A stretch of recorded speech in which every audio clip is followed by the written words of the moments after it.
नमस्कार, आप देख रहे हैं सी न्यूज भारत और मैं हूं ऋषभ सक्सेना। वक्त तो चला है उत्तर प्रदेश बुलेटिन का। बदायूं में एक पीड़ित ने ससुराल वालों पर लगाया हत्या का आरोप। गांव के कुछ दूरी पर खेतियार इलाके में पेड़ पर लटका मिला उसका शव। क्या कुछ पूरा माजरा है, आइए देखते हैं इस रिपोर्ट में। बदायूं में थाना वजीरगंज क्षेत्र के ग्राम बेहटरा में बीते दिनों पहले पति ने पत्नी की हत्या कर दी थी। बताते चले कि पीड़ित ने ससुराल वालों पर हत्या का आरोप लगाया। गांव के कुछ दूरी पर खेतिहर इलाके में पेड़ पर महिला का शव लटका मिला। पीड़ित का आरोप है कि उसके आने से पहले शव को पोस्टमार्टम हाउस भेज दिया गया और पोस्टमार्टम की रिपोर्ट भी नहीं मिली। वजीरगंज पुलिस ने प्रार्थना पत्र लिखा। पीड़ित बार बार थाने के चक्कर पीड़ित काट रही है। सीओ बिसौली को प्रार्थना पत्र देकर कानूनी कार्यवाही की गुहार भी लगा रही है। मेरा नाम दिलशाद। क्या मामला है? मामला ये है साहब, मैं तो एटा था। मेरा बड़ा बेटा हरियाणा में था, गाड़ी पे मजदूरी करता वजीरगंज वालों की पे। तो मेरी लड़की को और मेरा दामाद और मेरी लड़की मेरे घर पे वहीं से मारपीट करके चले पहली बार। और उसी घर में जो डीजे बजा एक शादी में गए हुए, उसमें लड़की भी गई हुई थी। लेकिन मैं वहां से चला गया हूँ। पीछे इसने और इसके जेठ ने मारपीट करी है। मेरे दामाद ने और जेठ ने लड़की को गाली पकड़े दी है। गांव उस्मानपुर पे भी मारा है। फिर जो मेरे घर आ गए, रात को सोए हैं। सुबह को जब इसने बोला कि चलो घर चलते हैं, तो लड़की बोली नहीं, तो कि दिल्ली चलते हैं। जो दिल्ली का बहाना करके वहां से लेकर चला है। तो गांव जुलापुरा पे आके इनने मारपीट करी है मेरी लड़की की बहुत बुरे तरीके से। जिस तरीके से भी इसे कर मिली है। और इसने जैसे भी मारपीट के वो जुलापुरा वालों ने भी देखा है। और मारपीट के रास्ते में जाके वहां जाके मार दिया लड़की को, मेरी को। कहाँ मारा था लड़की को? बैठरा के आसपास गांव में, गांव से पीछे ही थोड़ा सा हट के। अच्छा, और उसने मारा था? उसने मारते ही मारते मार डाला है जाकिर ने। जाकर जो मेरा दामाद होता है। अच्छा, दामाद ने मारा था? हाँ। और उसके बाद में जो है इसके घर वालों की तो सभी की सलाह थी। जब से मैंने शादी करी बहुत दिन से ये कह रहे कि इस लड़की से का नाम चलेगा।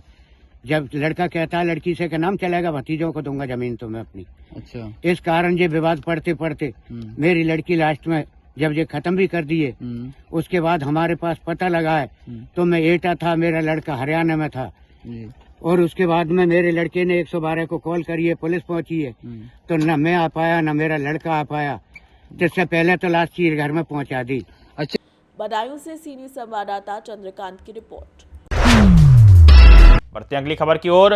हरदोई के बैनीगंज क्षेत्र ग्राम पंचायत नेवादा लोचन में गौशाला परिसर के अंदर ही मरी हुई गौवंशों को ग्राम प्रधान के द्वारा गड़वाया जा रहा है। क्या कुछ पूरा माजरा है, इस रिपोर्ट में देखते हैं। हरदोई जिले के बेनीगंज क्षेत्र के ग्राम पंचायत नेवादा लोचन में गौशाला की हालत बेहद गंभीर हो गई है। यहाँ की गौशाले में मरी हुई गायों को परिसर में ही गाड़ा जा रहा है, जहाँ कौवे और कुत्ते उन्हें नोच तक रहे हैं।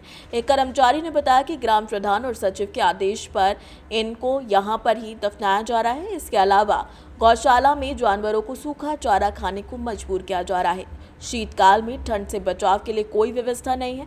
योगी आदित्यनाथ सरकार के प्रयासों के बावजूद ग्राम पंचायत और विकास खंड अधिकारी की लापरवाही से स्थिति बिगड़ रही है।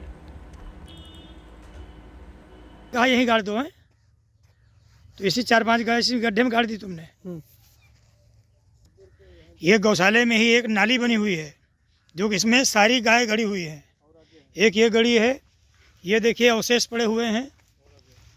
और जो है ये देखिए सारी गाय इसी में मरी हुई पड़ी हैं, गड़ी हुई हैं।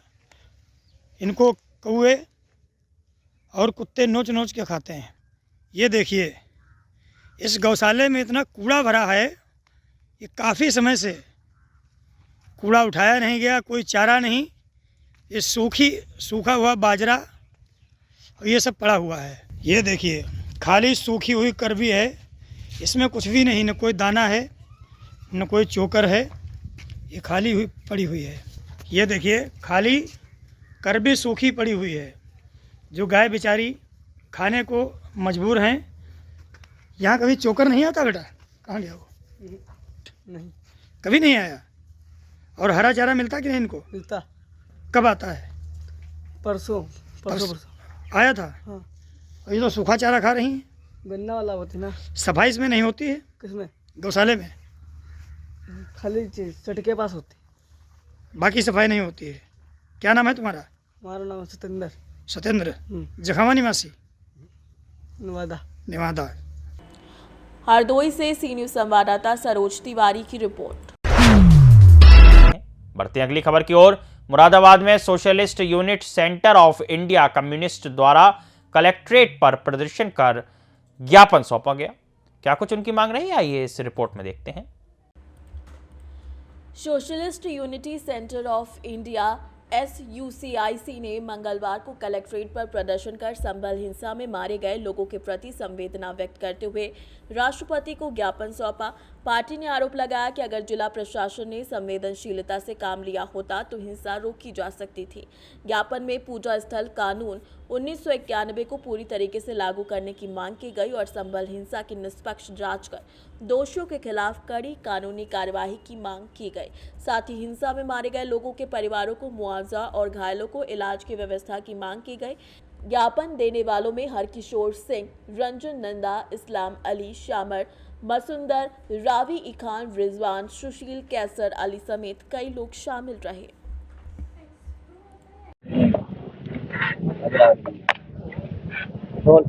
जी, आज आपको जो है ज्ञापन दिया गया है, किन मुद्दों को लेकर?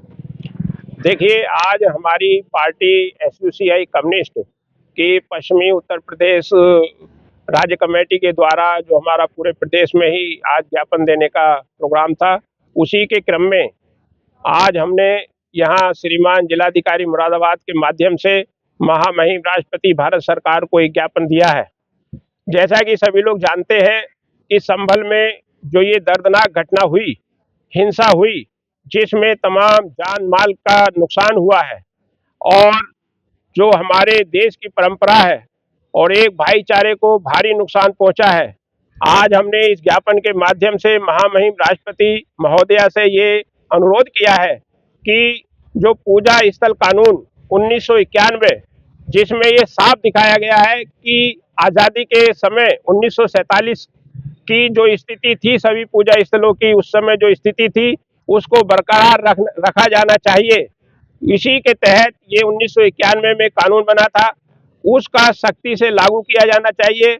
और जिस तरीके से हमारे देश में एक तरफ जहां महंगाई, बेरोजगारी, अशिक्षा का तांडव है और लोग इलाज के अभाव में मर रहे हैं, वहीं दूसरी तरफ जो इस तरीके की जो धार्मिक स्थलों की खुदाई हो रही है पुरानों की, इससे हमारे देश का ताना बाना छिन्न भिन्न होगा और इसको तत्काल रोका जाना चाहिए।